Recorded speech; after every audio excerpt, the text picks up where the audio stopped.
So how are Ford, Chevy, Chrysler, and Dodge engines similar and different? Believe it or not, there's a lot more similarities, but we're really going to focus on the major differences from the past 100 years, from the evolution of the Ford flathead, the Chevy small block, and the Dodge and Chrysler Hemi engines, and sort of where they decided to be similar and where they decided to be extremely different. Let's talk about similar. Similar would be the 1950s and 1960s, where pretty much everyone was doing some version of a pushrod engine. Some people used the term big block, small block. Some brands like Pontiac just had one block, but there was typically small pushrod V8 engines and very large displacement V8 engines. Now, before the pushrod engine, so let's talk about during World War I and World War II, this is where a majority of the companies were using mostly straight eights, inline eights, whatever your nomenclature you like to use. Chevy used actually a inline six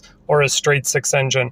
So really V8s were reserved for luxury vehicles like a Cadillac.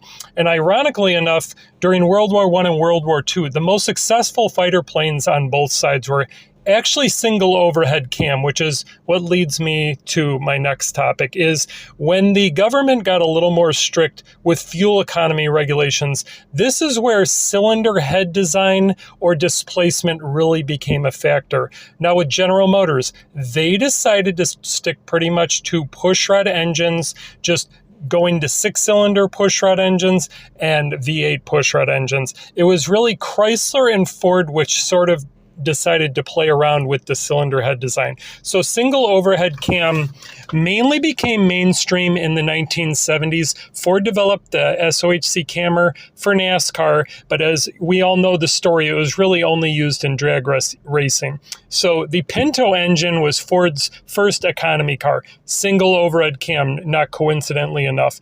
And that was probably designed to rival vehicles like the Fiat 128 and also the Honda Civic single overhead cam. All three engines were single overhead cam. These are what some people in the car business call crap cans, I guess, as the name I've heard. I think these are great engines, and single overhead cam has proven to be the most reliable throughout history. Dual overhead cam breathes a little better, revs a little higher, but I would take single overhead cam